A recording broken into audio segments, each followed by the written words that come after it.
Mega Grace on Vuma FM Adult Radio for the Young at Heart. 5 minutes before Bongani Mtolo Slilanga and Gabriel Sithole ngalesi sikhathi ngisuke sengithi bamba sengiyavala ekseni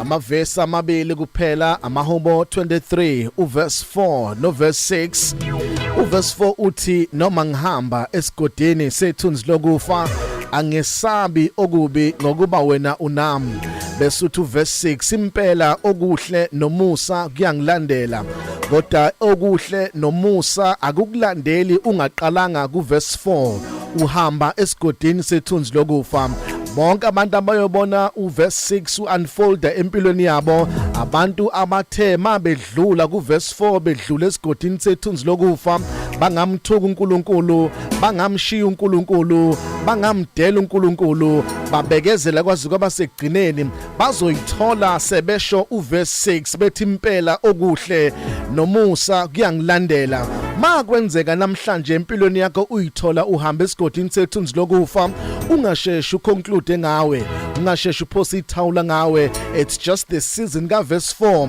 kodwa khona okungcono kusenza usenza uverse 6 la khona uzokhuluma uthi impela okuhle nomusa kuyangilandela kuyokulandela okuhle nomusa mawukwazile ukuthi udlule esigodini sethunzi lokufa ungamshiya uNkulunkulu ungaliphosi nethawula uyokwazi ukudlula bese uyomemezela uthi impela umusa okuhle nomusa kuyangilandela mawusadlula esigodini sethunzi lokufa ungakhali ngoba kusho ukuthi khona isizini elandelayo yokulandela okuhle nomusa mawusayibona udlule emlilweni okwamanje ungakhali ngoba kusho ukuthi kukhona isizini enye ezayo isizini ka verse 6 mawusukule season ka verse 6 akukho sithi esiyokucindezela nesiyokuvalela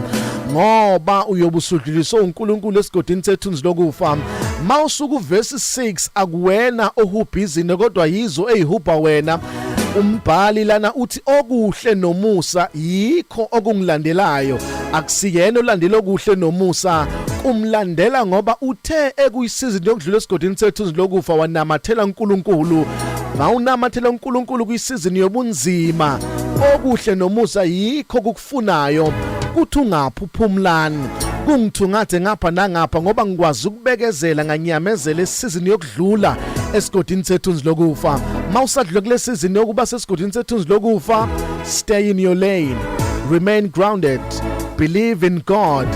thamba uNkulunkulu nokwenza kwesikhathi sakhe but ngiyakuthembisa ukuthi iyeza isizini yokulandelwa okuhle nomusa nawe izokufikela okwakho wait for God's time isikhathi sokulandela okuhle nomusa nawe sizokufikela ayimphumlani inkwanyana you are blessed you are favored and you are set apart good morning mega